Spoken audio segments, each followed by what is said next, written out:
కొద్ది నిమిషాలు నా సమయం 12:30 కల్లా నా వాక్యాన్ని నేను ముగిస్తాను. పోయిన వారం కూడా అదే సమయానికి యెషయా ముగించడం జరిగింది. మరి నేను కూడా అదే సమయానికి నేను ముగించాలని నేను ఆశిస్తూ ఉన్నాను. దేవునికి చెప్పండి, గట్టిగా స్తోత్రాలు చెల్లించండి. స్తోత్రం, స్తోత్రం. మంచిది దేవుని బిడ్డలారా, ఈ నూతన సంవత్సరంలో నూతనమైన అద్భుతాలు, నూతనమైన ఆశీర్వాదములు, నూతనమైన కార్యాలు, నూతనమైన ఆశీర్వాదమైన కార్యాలు జరగాలి అంటే కష్టపడాలి. ఈ భూలోకంలో ఉండగా ఏం చేయాల? చాలా కష్టపడాలి. కష్టపడడం అంటే అర్థం ఏంటో తెలుసా? దేవుని సన్నిధికి వెళ్ళినప్పుడు శుద్ధి కలిగిన హృదయముతో దేవుని సన్నిధికి వెళ్ళాలి. పరిశుద్ధమైన హృదయము ఎమ్మని ప్రభుని అడగాలి.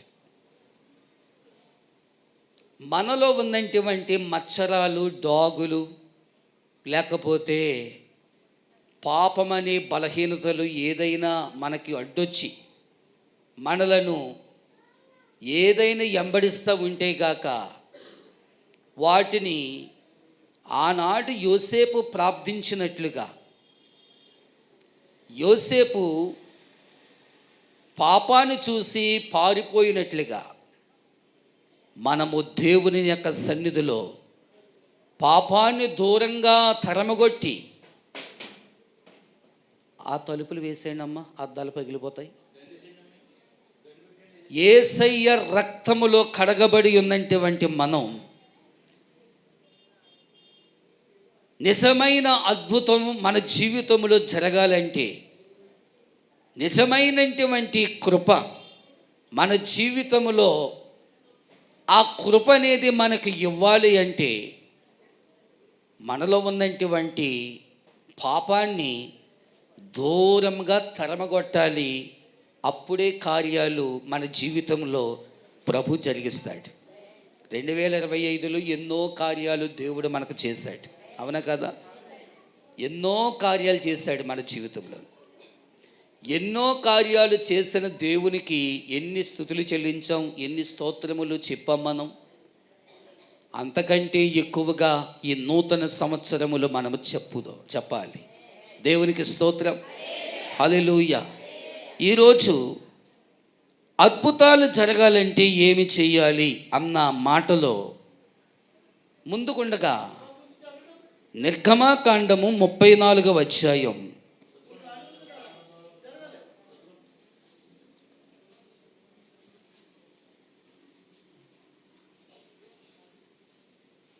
ఎంత జరగమంటున్నారు కదా, జరగండి అమ్మ, జరిపించండి.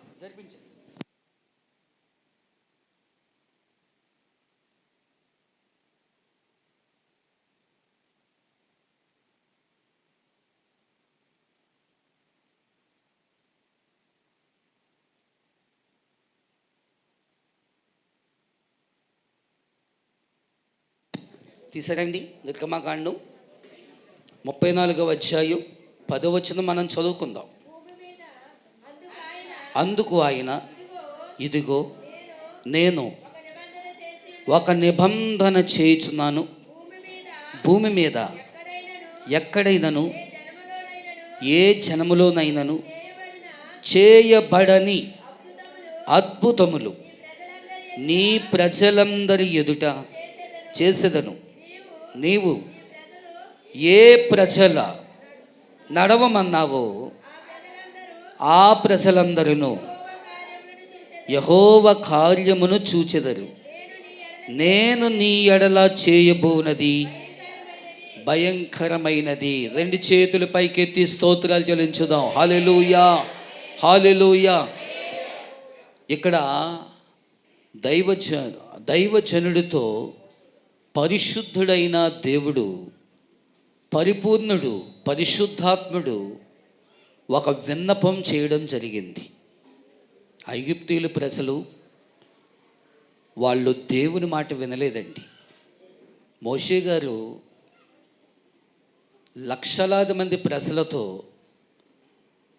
ఆయన ఎంత చెప్పినా మోషే గారి మాట వాళ్ళు వినలేదు, దేవుని మాట వినలేదు. వాళ్ళు ఏం చేశారండి? దేవునికి వ్యతిరేకమైన కార్యాలు చేశారు. అంత కార్యం కాదు అది, అది చాలా భయంకరమైన కార్యాలు.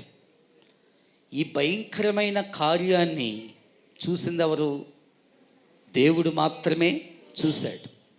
మోషే నన్ను మరచి, నన్ను విడచి, ప్రార్థన లేక, ఆరాధన లేక, భక్తి లేక, విశ్వాసము లేక, మూర్ఖత్వము అనేది వీళ్ళలో ఉంది. నన్ను మరిచిపోయి అసహ్యమైన కార్యములు చేస్తూ ఉన్నారు, అసహ్యమైన పనులు చేస్తూ ఉన్నారు. వీళ్ళకి ఏ కార్యం చేయను నన్ను? ఎలాంటి కృప ఇమ్మంటావు? నన్ను ఎలాంటి కార్యము చేయమంటావు? నేను ఆ కార్యములు చేయను అని చెప్తున్నాడు పరమ తండ్రి. దేవుని యొక్క సేవకుడు మోషే గారు ఎంత నలిగాడో తెలుసా? ఈ లోకంలో సేవకులు 10,000 మందో లేకపోతే కొన్ని వేల మందో వారిని నడిపించగలరు. కానీ మోషే గారు వేలాది మంది, లక్షలాది మంది ప్రజలతో ఏం చేశాడండి? నడిపించాడండి. నడిపించినా కానీ మోషే మీదే సణుక్కున్నారు వాళ్ళు, మోషేనే తిట్టుకున్నారు వాళ్ళు, మోషేనే ఇష్టం వచ్చినట్లుగా మాట్లాడుకున్నారు. అంత ప్రజలు ఒక్కొక్కరు కూడా దాన్ని చంపడానికి నువ్వు తీసుకుని వచ్చావా మోషే అన్నవాళ్ళు కొంతమంది, మాకు ఈరోజు భోజనం ఉండదా అని కొంతమంది, మరి కొంతమంది అయితే మాకు మాంసాలు, ఈ చికెన్లు, ఈ మటన్లు ఏమీ లేవా అని కొంతమంది. ఈ విధంగా ఇష్టమొచ్చినట్లుగా మాట్లాడారు. అంతమంది ప్రజలు మాట్లాడితే మోషే గారు ఏ ఒక్కరినైనా ఏమైనా అన్నారా అని అంటే ఏది అనలేదు. అంటే మోషే గారిలో ఏముంది? సహనం ఉంది, ఓర్పు ఉంది, నెమ్మది ఉంది, ప్రశాంతత ఉంది. పరమతండ్రి అయినటువంటి దేవుడు ఏమంటాడంటే, ఇప్పుడే వీళ్ళని అగ్నికి ఆహుతి చేస్తాను మోషే అన్నాడు. మోషే గారు ఏమంటారు ఆ మాటకి? ప్రభువా, పరమతండ్రి, అంత మాట అనొద్దు నాయన, తగిన ప్రాయశ్చిత్తార్థం నేను చెప్తాను నాయన వాళ్ళకి మారమని. అంతకీ ఒకవేళ మారకపోతే మీరే శిక్షించండి అని చెప్పాడు మోషే. అంటే దేవుడు చెప్పినటువంటి మాటకి మోషే గారు ప్రాధేయపడ్డాడండి. దేవునికి స్తోత్రం. బ్రతిములాడుకున్నాడు, దేవుని సన్నిధిలోను బ్రతిములాడుకున్నాడు. ఆయన సెలవిస్తూ ఉన్నాడు. ఏమని అంటే 10వ వచనంలో మనము చూసాము. అందుకు ఆయన, ఇదిగో నేను ఒక నిబంధన చేయుచున్నాను, భూమి మీద ఎక్కడైనను ఏ జనములోనైనను చేయబడని అద్భుతములు నేను చేయబోతూ ఉన్నానని చెప్తూ ఉన్నాడు. దేవునికి స్తోత్రం. హల్లెలూయా. భూమి మీద ఏ మనిషి కూడా, ఏ నరుడు కూడా, ఏ మానవుడు కూడా ఎప్పుడు కూడా అద్భుతము ఇవ్వలేదు, అద్భుతము జరిగించలేదు. అలాంటి అద్భుతము నీ ప్రజలందరి ఎదుట నేను చేయబోతూ ఉన్నదని చెప్పాడు. దేవునికి స్తోత్రం. హల్లెలూయా. అంటే దీనికి అర్థం ఏంటి? అద్భుతం ఇస్తానని వాగ్దానము చేశాడు కాబట్టి ఎందుకు ఈ మాట చెప్పాడు? వాళ్ళు చేసిన పాపమును బట్టి మోషే ఏం చేశాడు? వారు చేసిన పాపమును బట్టి దేవుని సన్నిధిలో ఏడ్చాడండి. ఆయన పాదాలను పట్టుకున్నాడు.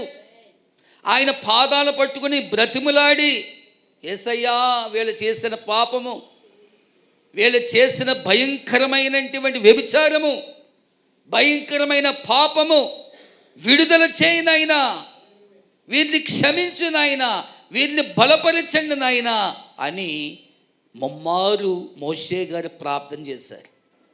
లేకపోతే అద్భుతం ఎందుకు చేస్తాడు యేసయ్య? చేస్తాడండి? చేయడండి. దేవునికి స్తోత్రం, హల్లెలూయా. ఈ సంవత్సరంలో ఏ అద్భుతం కొరకు నువ్వు ఆశిస్తే గాక, ఏ అద్భుతం కొరకు నువ్వు ఎదురు చూస్తే గాక, ఆ అద్భుతం జరగదా నీలోను? అది జరగాలంటే నువ్వేం చేయాలి?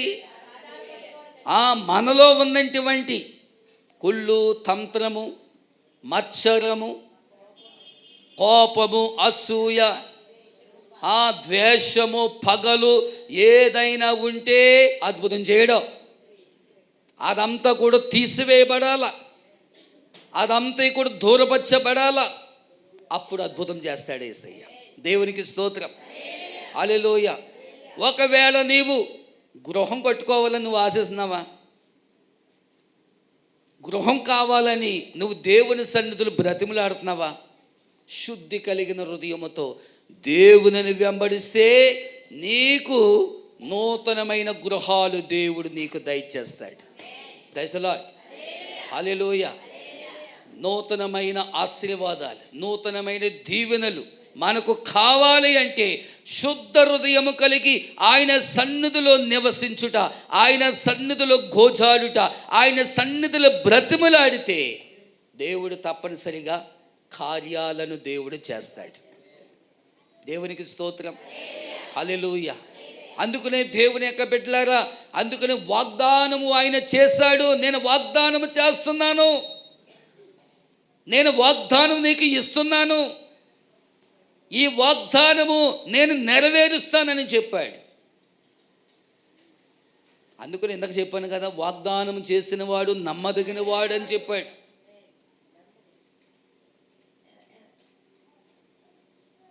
వాగ్దానము ఆయన చేశాడు, వాగ్దానము ఆయన చేశాడు. వాగ్దానము ప్రతి ఒక్కరిలో కూడా ఉంటే ఆ వాగ్దానము యేసయ్యా, ఈ వాగ్దానం నా జీవితంలో నెరవేర్చు,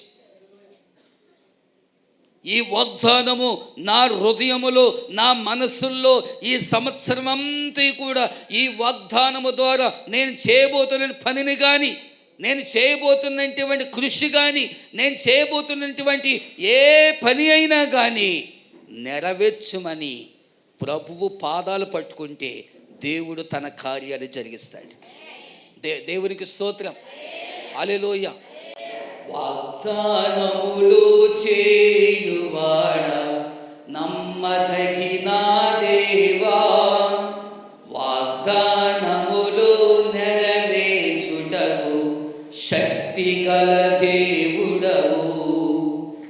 వాగ్దానములు చేయువాడా, నమ్మదగిన దేవా, వాగ్దానములు నెరవేర్చుటకు శక్తి గల దేవుడవు. మాట తప్పని వాడవు, మార్పు లేని వాడవు, మాట తప్పని వాడవు, మార్పు లేని వాడవు. మహాచర్య కార్యములు, మహాచర్య కార్యములు, మహాకార్య కార్యములు, మహాచర్య కార్యములు, అద్భుతములు చేయుము యెహోవా ఈరే, యెహోవా షాలోమ్, యెహోవా నిస్సీ, యెహోవా రాఫా. అద్భుతములు కొరకు ఆశించుచున్నాము, నీక సాక్ష్యమేదియో లేడు లేదు యేసయ్యా. అద్భుతముల కొరకు ఆశించుచున్నాము, నీక సాక్ష్యమేదియో.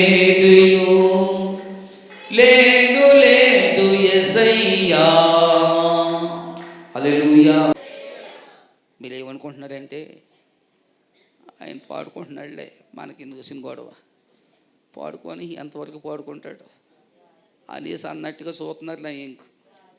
ఏమండి, రాకపోతే ఏం చేయాలి? నేర్చుకోవాలి. వెనకాల నేను లైన్ పాడానా, లైన్ పాడినప్పుడు వెనకాల ఏం చేయాలి? పాడాలా వద్దా? మీరు సినిమా చూసినట్టు నా ఇంకా అలా చూస్తామంటే ఏం చేయాలి? నేను గట్టిగా స్తోత్రాలు చెల్లించండి. హల్లెలూయా, హల్లెలూయా. ఎప్పుడెప్పుడో పాటలు గుర్తొస్తాయి నాకు, అయ్యే పాడతాను. ఎప్పుడెప్పుడో స్తుతి గీతాలన్నీ కూడా గుర్తుకొచ్చేస్తూ ఉంటాయి. ఆ సందర్భం వచ్చినప్పుడు ఏదో పాట పాడుతూ ఉంటాను. గట్టిగా స్తోత్రాలు చెల్లించండి. హల్లెలూయా. ఇప్పుడు ఒకటి, ఆయన చెప్పినది చేసినప్పుడు అద్భుతాలు జరుగును.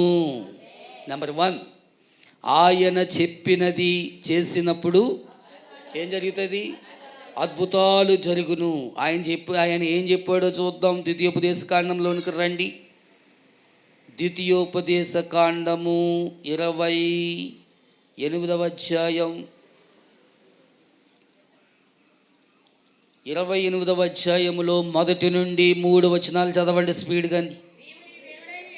నీవు నీ దేవుడైన యెహోవా మాట శ్రద్ధగా విని నేడు నేను నీకాజ్ఞాపించుచున్న ఆయన ఆజ్ఞలన్నిటినీ అనుసరించి నడుచుకొని ఎడల నీ దేవుడైన యెహోవా భూమి మీదనున్న సమస్త జనముల కంటే నిన్ను హెచ్చించును.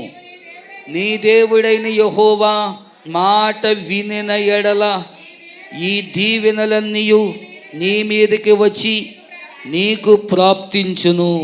నీవు పట్టణములో దీవింపబడుదువు, పొలములో దీవింపబడుదువు. చాలండి, దేవునికి స్తోత్రం చెప్పండి. హల్లెలూయా. ఏమంటున్నాడు? నీవు నీ దేవుడైన యెహోవా మాట శ్రద్ధగా వినాలి. ఎలా వినాలి? శ్రద్ధగా వినాలి. అశ్రద్ధ వేరు, శ్రద్ధ వేరు. జ్ఞానం వేరు, అజ్ఞానం వేరు. దాంతోపాటు క్రమం వేరు, అక్రమము వేరు. ఈ విషయాలు కొంచెం లోతుగా ఆలోచిద్దాం మనం. శ్రద్ధగా వినడము అంటే శ్రద్ధగా కూర్చోవాలి. ఏమండి, అర్థమైందండి? మనం శ్రద్ధగా కూర్చుంటున్నామా అండి? ఎవరు మాట్లాడరేంటి? శ్రద్ధగా మనం కూర్చుంటున్నామా? శ్రద్ధగా కూర్చుంటున్నామా? శ్రద్ధగా వింటున్నామా? శ్రద్ధగా లైన్ ప్రకారంగా మనం కూర్చుంటున్నామా? చెప్పండి. ఎన్ని సంవత్సరాల నుంచి ఇయ్యాల రక్షణ పొందినట్లుగా, ఇయ్యాల మొట్టమొదటిగా మందిరానికి వచ్చినట్లుగా చూడకండి. గట్టిగా స్తోత్రాలు చెల్లించండి. హల్లెలూయా. ఏమండి, ఎన్ని సంవత్సరాల నుంచి దేవుని సన్నిధికి వస్తున్నాము? ఏమండి, కొంతమంది 30, కొంతమంది 20, కొంతమంది ఏమో నాన్నగారు సేవకు వచ్చిన ప్రారంభం నుంచి మన సుశీలమ్మక్క గారు లాంటి వారు. ఎస్, అన్ని సంవత్సరాల నుంచి వస్తున్నాం కదా మనం. అన్ని సంవత్సరాలు వస్తున్నటువంటి మనం ఎలా కూర్చోవాలి? ముసలోళ్ళు ఏమో వెనకాలని, వాళ్ళు ముసలోళ్ళు ఎవరు అనుకుంటున్నారు? వాళ్ళు అక్కడ కూర్చున్నారు చూడండి, అక్కడక్కడ కూర్చున్నారు చూడండి. ఇప్పుడు ఒక తనూజ మాత్రం ఎదురు కూర్చుంది. దేవుని స్తోత్రం. లూదియమ్మ గారు ఉన్నారు కదా, ఆవిడ అమనస్తురాలు. ఎందుకు చెప్పని తెలిసే మాట? మీరు సిగ్గుపడాలి అందుకుని. ఏ చర్చిలో అయినా చూడండి, ఒకసారి ఏ చర్చిలో అయినా చూడండి. ఇప్పుడు ప్రస్తుతానికి చైర్లు మనకు వచ్చాయి కనుక అది వేరే సంగతి. రమేష్ ఉంటే ఫోటోలు చూపించమన్ను. పాత ఫోటోలు ఉన్నాయి మా దగ్గర. ఆ పాత ఫోటోలు కూడా ఆయనకి పెట్టడం జరిగింది మేము. ఆ పాత ఫోటోల్లో అప్పుడు ఆకుతో కట్టబడిన ఏమండి మందిరం అండి. ఎంతమందికి తెలుసు? చేతులు ఎత్తండి. కుందులు, ఇటకతో లేపిన కుందుల మీద ఆకు, తాటాకు, కొబ్బరాకు. ఎంతమందికి తెలుసు? ఆ మందిరంలోనండి ఈ వరసంతా పురుషుల భాగం అండి, ఈ వరసంతా స్త్రీల భాగం అండి, చివరిదాకానండి. అక్కగారు మీకు గుర్తుందా?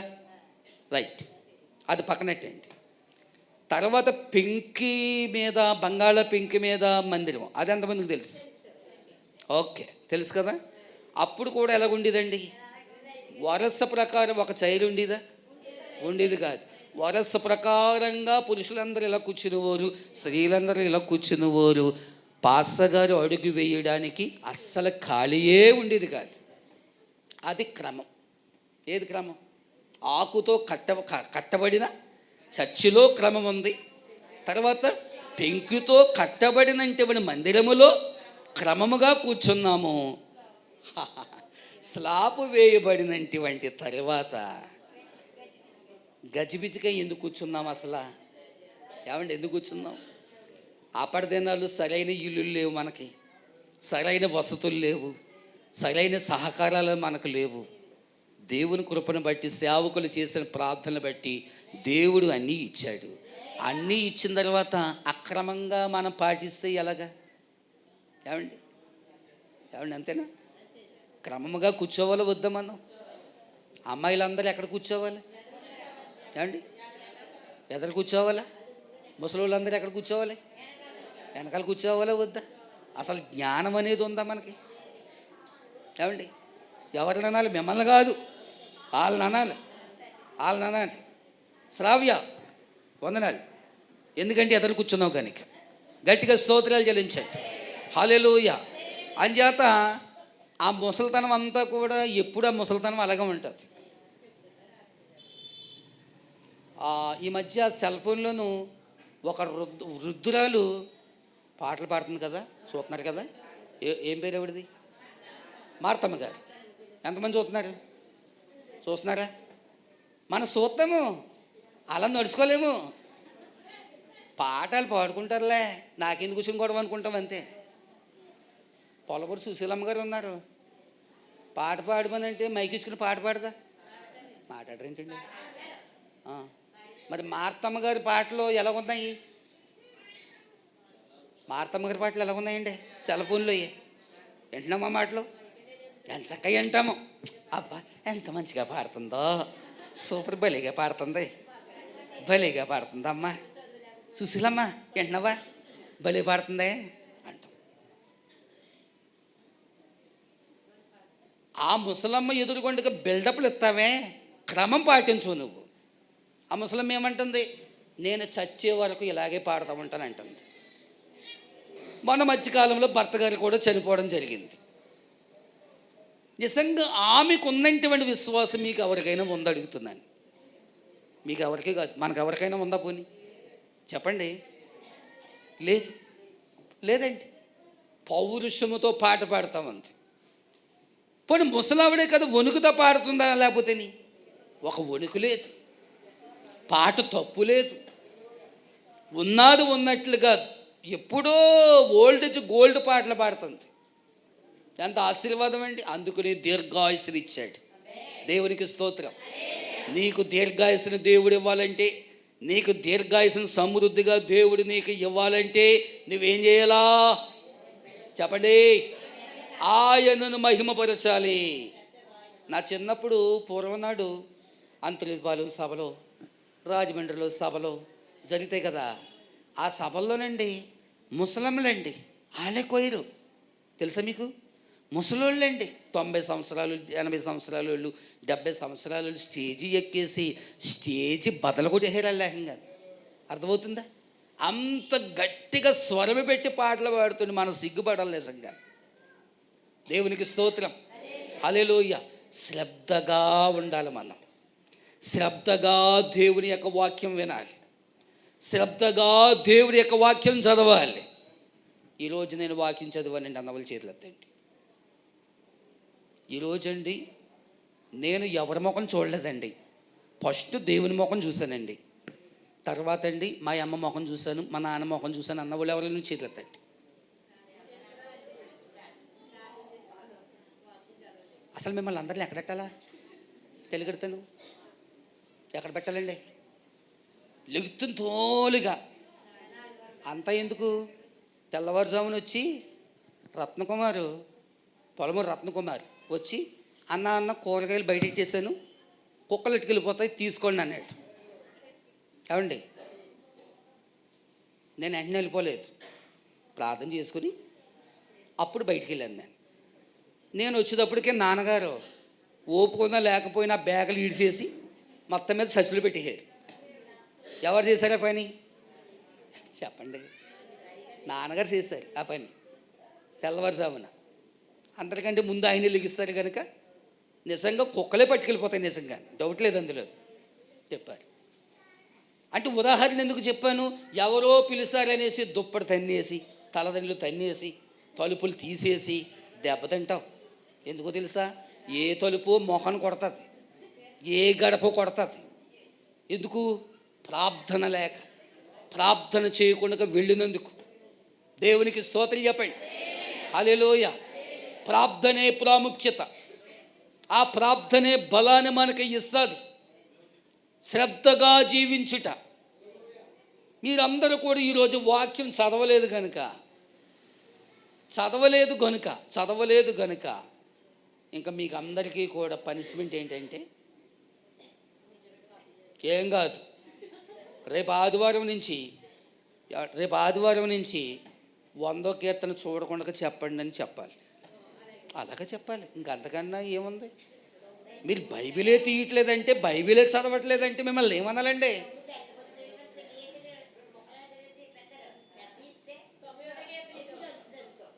వందనాలక్క, స్తోత్రం. రైట్, ఓకే అక్క, నువ్వు కూడా బాగా చెప్పావు. 91 కీర్తన అంటే భయం వాళ్ళకి. 91 కీర్తన అంటే వాళ్ళకి భయం. ఏముంటుంది అక్కడ? మా ఆయుష్కాలము 70 సంవత్సరములు, అధిక బలమున్న ఎడల. అయ్యి బాబోయ్, నిజంగా నా పని అలాగైపోతేమో అన్నట్టుగా బిల్డప్లు ఇస్తారు వాళ్ళు. అని చేత 91 కీర్తన చదవరు వాళ్ళు.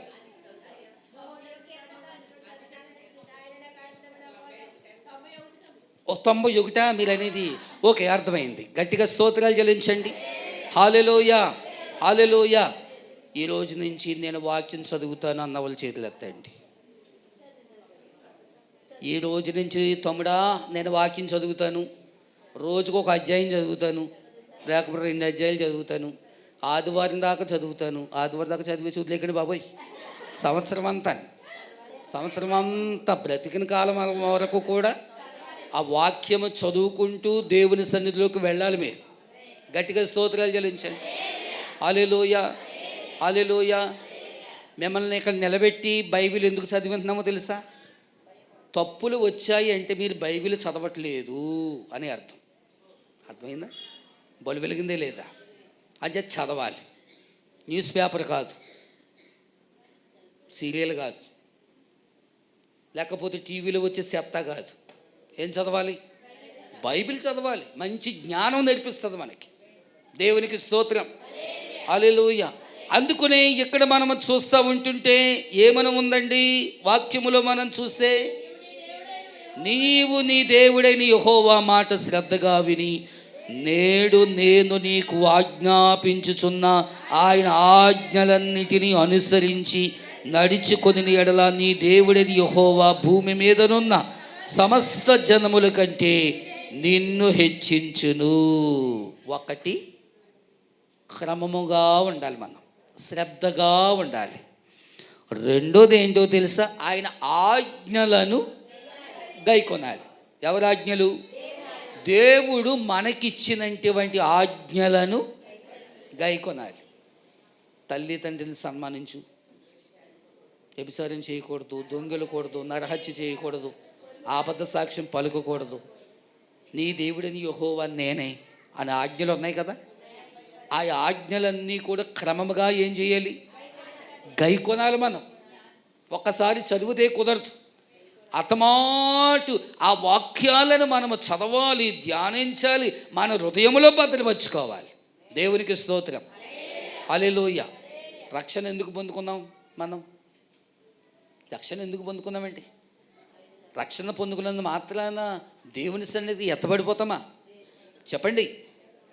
లేకపోతే బాప్తిస్మం తీసుకున్నంత మాత్రాన దేవుని సన్నిధికి వెళ్ళిపోతామా? బాప్తిసం ఉండాలి, రక్షణ ఉండాలి, ఆత్మీయత ఉండాలి, బైబిల్ ఉండాలి, ప్రార్థన ఉండాలి, మీటింగులో పాలు పొందాలి, సేవకులు చెప్పిన మాట వినాలి, దేవుడు చెప్పినంటే మన మాట వినాలి. ఇవన్నీ గైకుంటేనే అక్కడికి వెళ్తాం మనం, లేకపోతే వెళ్దాం. గట్టిగా స్తోత్రాలు చెల్లించాయి. హల్లెలూయా. 15 నిమిషాలు ఉంది ఇంకా సమయం నాకు. ఈ 15 నిమిషాలు కొన్ని విషయాలు మీకు చెప్పి నేను ముగించాలని నేను ఆశిస్తూ ఉన్నాను. దేవునికి స్తోత్రం. హల్లెలూయా. ఇంకా చూస్తే నీ దేవుడని యెహోవా మాట వినిన ఎడల ఈ దీవెనలన్నీ నీ మీదకి వచ్చి నీకు ప్రాప్తించును.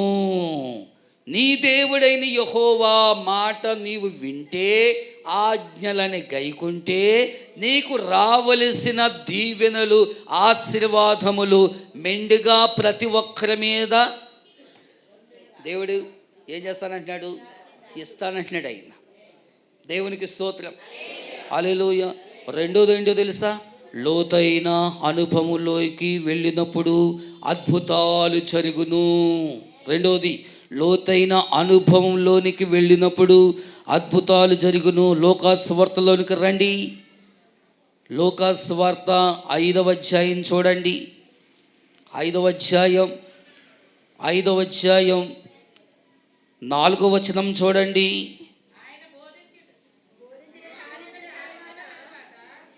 అమ్మా ఎక్కడ చదువుతున్నారు? 5వ అధ్యాయం చూసారా? 4వ వచనం చూడండి.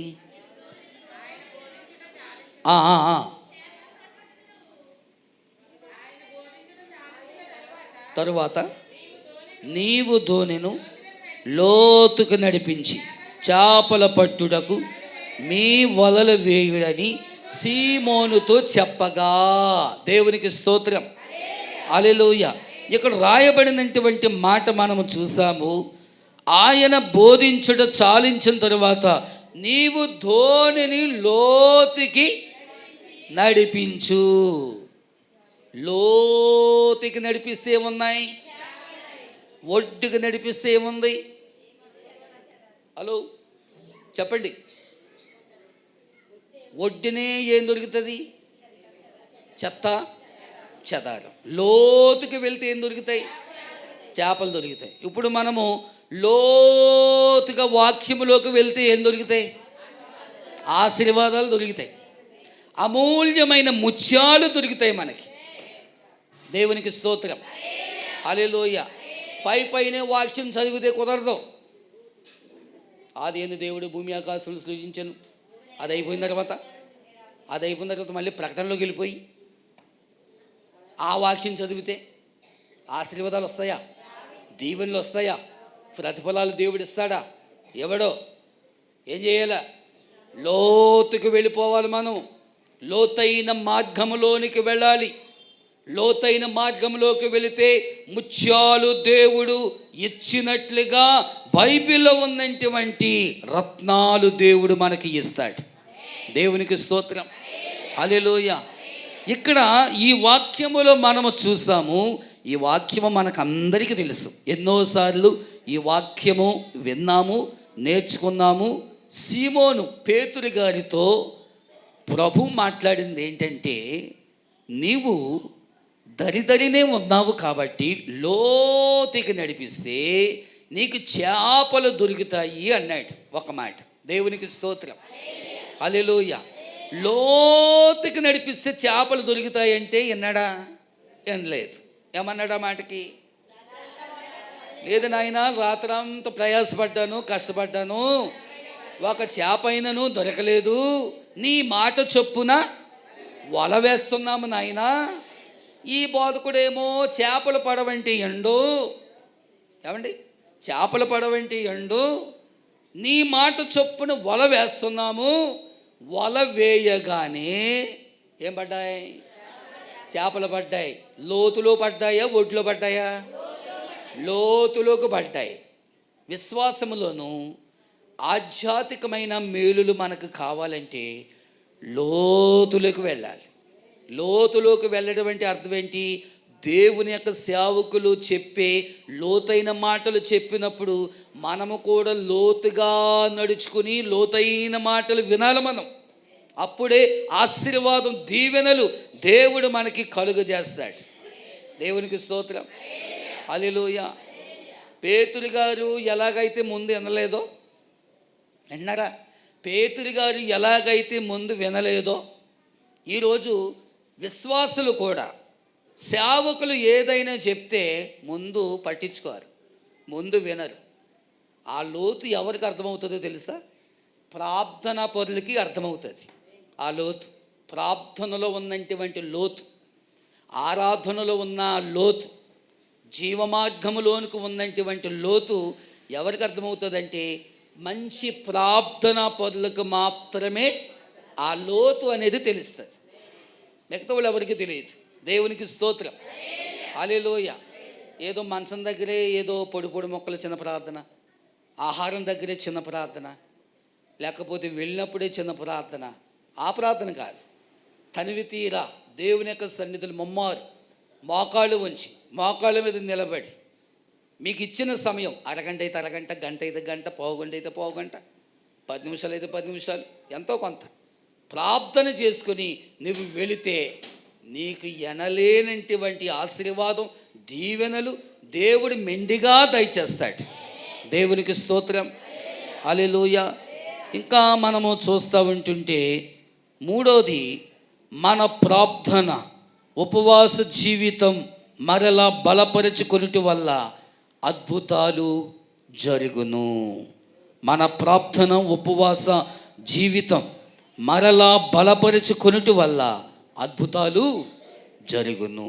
చూడండి, మత్తయి సువార్తలోను 6వ అధ్యాయంలో ఒక మాట ఉంది. మత్తయి సువార్తలో 6వ అధ్యాయంలో ఒక మాట ఉంది. 6వ అధ్యాయం 16వ వచనములో ఏముంది? మీరు ఉపవాసం చేయనప్పుడు వేషధారుల వలె దుఃఖముఖులై ఉండకుడి, తాము ఉపవాసము చేయుచున్నట్టు మనుష్యులకు కనబడవలనని వారు తమ ముఖములను వికారము చేసుకొందురు, వారు తమ ఫలము పొంది ఉన్నారని నిశ్చయముగా మీతో చెప్పుచున్నాను. దేవునికి స్తోత్రం. హల్లెలూయా. ఈ వాక్యం తెలియని వాళ్ళు ఎవరో లేరు, అందరికీ తెలిసి వాక్యం. ఏమని ఉంటుంది వాక్యములోని? మీరు ఉపవాసము చేయునప్పుడు వేషధారుల వలె దుఃఖముకులై ఎండుకుడి అన్నాడు. వేషధారణ అంటే ఏంటి అర్థం? ఏమండి, వేషధారణ అంటే ఏంటి అర్థం? లోకములోనికి కనిపించే విధముగా, అంటే లోకములో ఉన్న మనుష్యులకి కనబడే విధముగా వాళ్ళు ఏం చేస్తారంట? నిజమైన ప్రార్థనా పరులు ఏం చేస్తారు? తలంటి స్నానం చేసి చక్కగా బట్టలు వేసుకొని, దేవుని సన్నిధి అయితే దేవుని సన్నిధి, ఇల్లు అయితే ఇల్లు, చక్కగా మోకాళ్ళు వంచి మోకాళ్ళతో నిలవబడి ప్రార్థన చేస్తారు. దేవునికి స్తోత్రం. హల్లెలూయా. కొంతమంది ఎలా చేస్తారు అంటే, ఒక అరగంట ప్రార్థన చేసి, ఒక పావుగంట ప్రార్థన చేసి, ఏంటమ్మా మొక్క ఎలాగుంది, ఒంట్లో బాగలేదా, నీరసంగా ఉందా, ఏంటమ్మా ప్రాబ్లం ఏంటి, బలహీనత ఏంటి అని ఎవరైనా అడిగితే ఏం చేయమమ్మా, ఇవాళంతా ఉపవాసమమ్మా, నీళ్ళు కూడా ముట్టుకోలేదమ్మా, ఏమీ తినలేదమ్మా. వీళ్ళు చెప్తారు చూసారా, వీళ్ళు అసలు ఉపవాసాలు చేయలేదండి. నన్ను అడిగితే దేవుడు ఏం చెప్పాడండి బైబిల్లోను? రహస్యమైన ఉపవాసం, రహస్యమైన ప్రార్థన అన్నాడు ఆయన. ఒక పరలోకమందు ఉన్నటువంటి దేవునికి మాత్రమే నీ ముఖ స్వరూపం కనబడాలంతే. దేవునికి స్తోత్రం. హల్లెలూయా. సేవకులు మనల్ని హెచ్చరిస్తారు, ప్రత్యేక కూటలమ్మ అందరూ కూడా ఉపవాస ప్రార్థనతో మీరు ఉండండి అంటారు. ఇప్పుడు మన శరీరం సహకరించట్లేదు కాబట్టి కొంతమంది ఏం చేస్తున్నారు ఏం చేస్తున్నారు? మామూలుగా మీటింగ్ అయిన తర్వాత వెళ్ళి వాళ్ళు టిఫిన్ అయితే టిఫిన్, లేకపోతే భోజనం అయితే భోజనం చేసేసి ఉన్నారు. వాళ్ళని విమర్శించట్లేదు నేను. ఎందుకు విమర్శించలేదు తెలుసా? ఇప్పుడు ఉన్నటువంటి బలహీనతలు బట్టి మనం అర్థం చేసుకోవాలి. దేవునికి స్తోత్రం. హల్లెలూయా. పూర్వనాడు ఉపవాసం ఎలాగుండేది? చాలా కఠిక ఉపవాసం. మంచినీళ్ళు కూడా వాళ్ళు తీసుకోకుండా ఉపవాస దీక్షలు ఆనాడు చేశారు. ఆనాడు చేసిన ఉపవాసం, ఆ ప్రార్థన భక్తి ద్వారా దేవుడు వాళ్ళ జీవితంలో ఏమిచ్చాడో తెలుసా? గొప్ప ఆశీర్వాదము, దీవెనలను దేవుడు ఇచ్చాడు. Praise the Lord. Hallelujah, hallelujah. అందుకనే దేవుని యొక్క బిడ్డలారా, ఉపవాసం ఉండొచ్చు, ప్రార్థన చేయొచ్చు. కారణం లేకుండా ఉపవాసం చేస్తే ఏమంటాం? కారణం లేకుండా ఎవరు చేస్తారు ఉపవాసం? కారణం లేకుండా నేను చెప్పమంటారా? కారణం లేకుండా కానీ మన పిల్లలకి ఎవరికైనా కోపం వచ్చిందనుకో, వాళ్ళు ఏం మానేస్తారు? అన్నం మానేస్తారు. కొంచెం అన్నం తిను, తల్లి గొప్పదే, కొంచెం తిను అని అంటే నేను తిన్నాను, కొంచెం తిను, నేను తిన్నా అంటే కొంచెం తిని నేను తిన్నాను. అలాగలాగా నీ కొలితి అకస్మాత్తుగా బీపీ రేజ్ అయిపోయి తినవా దాబడ పేలిపోతావు అక్కడ కొట్టానంటే మరి అనేసి అంటే ఎలా ఉంటుంది? దెబ్బతో 2 ముద్దలు ఇట్టుకుంటుంది. ఇది ఎందుకు పనికిరాను ఉపవాసం? ఇది గట్టిగా స్తోత్రాలు చెల్లించండి.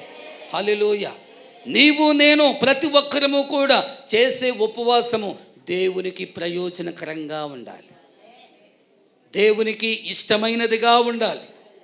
దేవునికి ఇష్టమైన ఉపవాసము చేసి ప్రార్థనలో ఉండమని పరిశుద్ధాత్మ దేవుడు మనకు సెలవిచ్చాడు. ఒక్కటి మాత్రమే నేను చెప్పి నేను ముగిస్తాను. చాలా విషయాలు ఉన్నాయి, సమయం అవుతూ ఉంది కనుక. తర్వాత ఎన్ని విషయాలు చెప్పాను? 4వది, పరిశుద్ధాత్మను పొందే అనుభవం ఉండుట వల్ల అద్భుతాలు జరుగును. ఏంటి చెప్పండి? పరిశుద్ధాత్మను పొందే అనుభవం ఉండుట వల్ల అద్భుతాలు జరుగును. 1 రాజుల గ్రంథంలోనూ ఒక మాట ఉంది. 1 రాజుల గ్రంథము 2వ అధ్యాయం.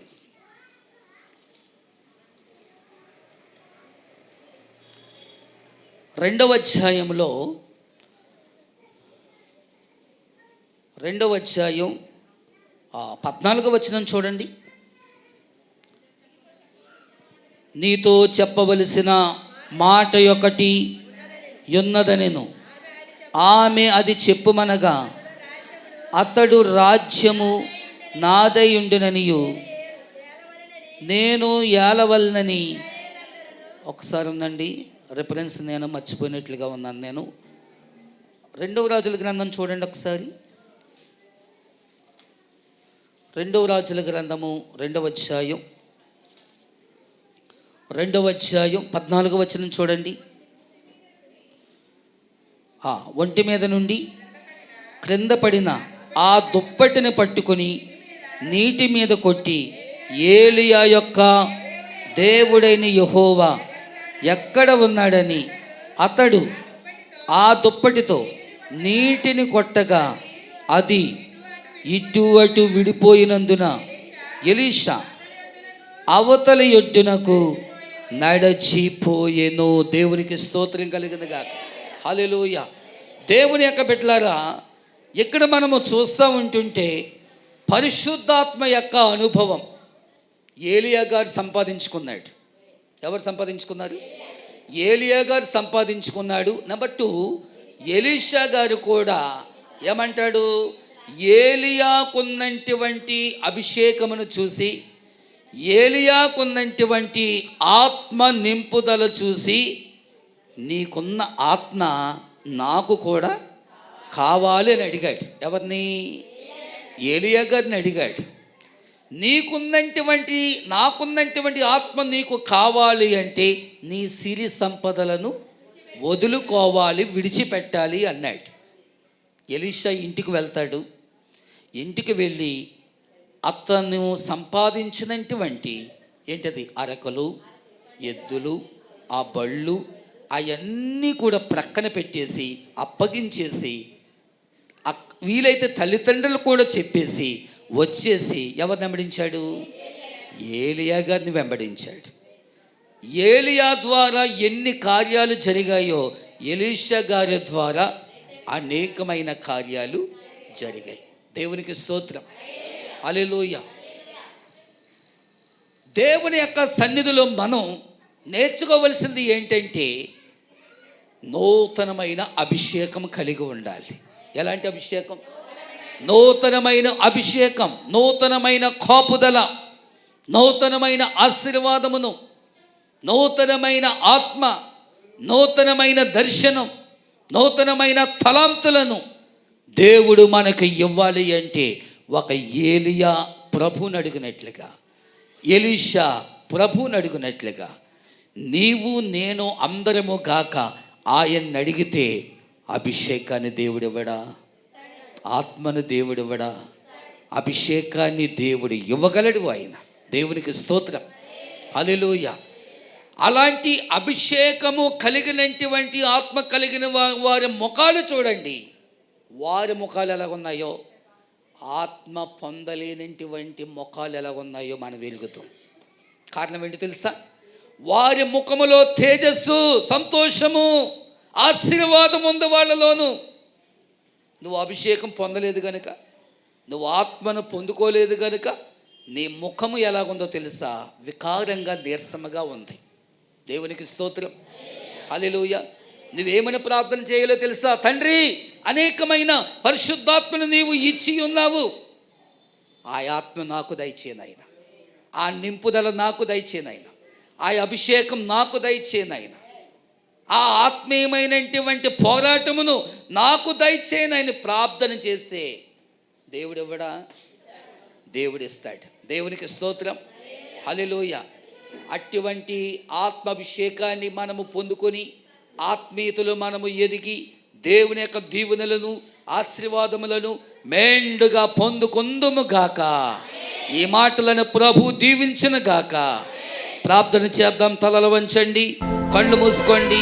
ప్రతి ఒక్కరు కూడా ప్రార్థనలో ఉందాము. యేసయ్యా, ఈ పగటి వేళ నాయన దినం, ఈ మధ్యాహ్న కాల సమయంలో మీరు మాతో మాట్లాడారు. నీ వాక్యము ఎంతో ఆశీర్వాదకరమైనది. సత్యమైన వాక్కులతోనైనా మీరు మాతో బలపరిచారు, నడిపించారు. నీ మాట నాయనా మేము ఎంతవరకు వినలేదేమో. అద్భుతాలు మా జీవితంలో జరగాలంటే శ్రద్ధగా నీ మాట వినాలి నాయనా. శ్రద్ధగా నీ ఆజ్ఞలను కైకొనాలి నాయనా. శ్రద్ధగా నీ సన్నిధిలో కూర్చోవాలి నాయనా. శ్రద్ధగా నీ సన్నిధిలో నీ మాటలు వినాలి, నీలో సాగాలి, ఆత్మీయతలో నడవాలి, ఆత్మీయతను సంపాదించుకోవాలి. అభిషేకముతో మేము నింపబడాలి. ఆత్మాభిషేకముతోనైనా మేమందరము కూడా నింపబడాలి అని నీ వాక్యము మాకు సెలవిస్తుంది. యేసయ్యా, ఈ దినమందునైనా నిండైన ఆశీర్వాదమును, నిండైన దీవెనలను, నిండైన కృపతో దయచేయమని ప్రభువుని అడుగుతాం. ఈ నూతన సంవత్సరములో దేవుని యొక్క అభిషేకమును ప్రతి బిడ్డ మీద దిగి వచ్చునుగాక.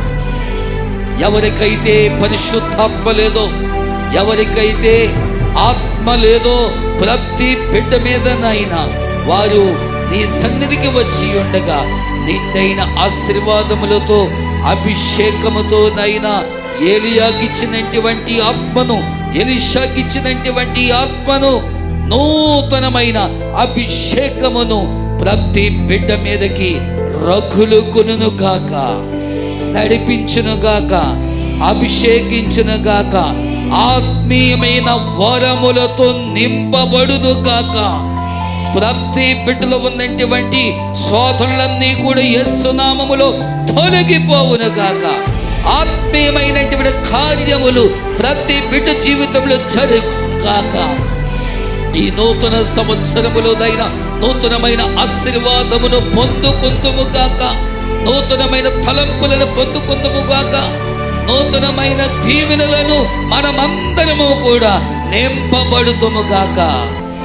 యేసయ్యా, నీ పాద సన్నిధిలో స్తోత్రాలు నాయన. ఇంతవరకు మీరు మాతో మాట్లాడారు నాయన.